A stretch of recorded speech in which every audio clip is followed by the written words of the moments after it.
साहब कहिड़ी ॻाल्हि आहे अॼु परेशान वेठा आहियो? छा ॿुधायां तव्हांखे गदा हुसैन, संगत मां शादी जो कार्ड आयो आहे। इन में मुंहिंजो ख़र्चो तक़रीबन लख खां 1.5 लख अची वेंदो। ऐं सोचां पियो त हेॾी रक़म किथां आणियां। बस एतिरी ॻाल्हि? छो, तो वटि को हल आहे छा? हा साहब वॾा, मूं वटि बहितरीन हल आहे इन जो। पोइ देरि न कर, जल्दी ॿुधा। साहब वॾा, इन जो बहितरीन हल इहो आहे त पासे वारो पंहिंजो वॾो ॻोठु कोन्हे खानपुर अलीआबाद जे भर वारो ॻोठु कोन्हे को, इन जी बिजली था कटियूं ऐं ॻोठ वारे वॾेरे खे चऊं था त चंदो कराए ऐं तव्हांखे 1.5 लख ठाहे ॾे, तव्हांजो कमु आसान थी वेंदो। हा यार, इहा तो वॾे कम जी ॻाल्हि कई आहे। पोइ देरि न कर, वञा हिन ॻोठ जी जल्दी बिजली कटिया ऐं वॾेरे अख्तर ख़ान खे ॿुधायो आहे त ॻोठ जी बिजली मूं कटी आहे। जल्दी 1 लख जो चंदो कराए मूं वटि पहुचाए वञे।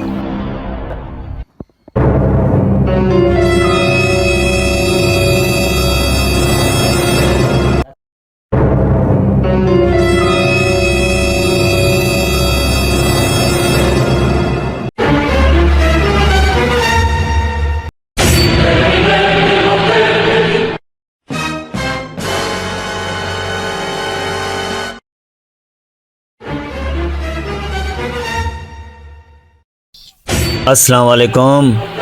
वालेकुम सलाम गदा हुसैन, छा हाल आहे? कीअं अचण थियो आहे? सभु ख़ैर आहे वॾेरा, तव्हां वारे ॻोठ जी लाइट कटणी हुई सो या कटे छॾी अथमि। छो, छा लाइ कटी अथई?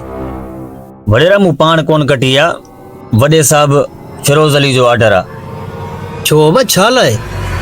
हा वॾे साहब इहो न्यापो कयो आहे त मूंखे 1.5 लख जी सख़्त ज़रूरत आहे ऐं तव्हांखे इहो चयो अथई चंदो कराए ऐं मूंखे पहुचाए वञे, पोइ लाइट खोले छॾींदासूं। चलो ठीकु आहे, चंदो बि थी वेंदो, पर मुंहिंजो हिसो घणो थींदो? तव्हांजो हिसो पोइ अची साहब सां ॻाल्हाइजो, पोइ जेको तव्हांखे ॾे, मुंहिंजो कमु हो तव्हांखे ॿुधाइण, मूं ॿुधाए छॾियो आहे।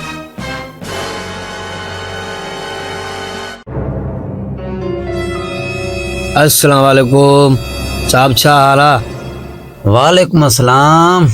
वॾेरा ख़ैरनि सां पहुची वएं? जी हा, पहुची वियासूं। ख़ैरनि सां तव्हांजी अमानत ई खणी आयो आहियां, अचे घणी वठो। अच्छा, घणो माल हथ कयो अथई? साहब तव्हां चयो न 1 लख मां 1.5 लख, ऐं पूरे ॻोठ खां 1.5 लख चंदो करे खणी आयो आहियां। ही पंहिंजो ॻणे वठो ऐं हाणे मूंखे पंहिंजो हिसो ॾियो त आउं निकिरण जी कयां, मूंखे केरु ॾिसी न वठे। वॾेरा ॻाल्हि ॿुध, हिन वारे मूंखे संगत जो भत्त, हुन में तक़रीबन 1.5 लख ख़र्चो अची वेंदो। ही पैसा आउं थो रखां, महीने खां पोइ वरी लाइट कटींदासूं। उहो चंदो करे 1 लख थिए 1.5 थिए, उहो तव्हां रखिजो, मूंखे रुपयो बि न ॾिजो, ठीकु आहे? अच्छा, इहा ॻाल्हि आहे।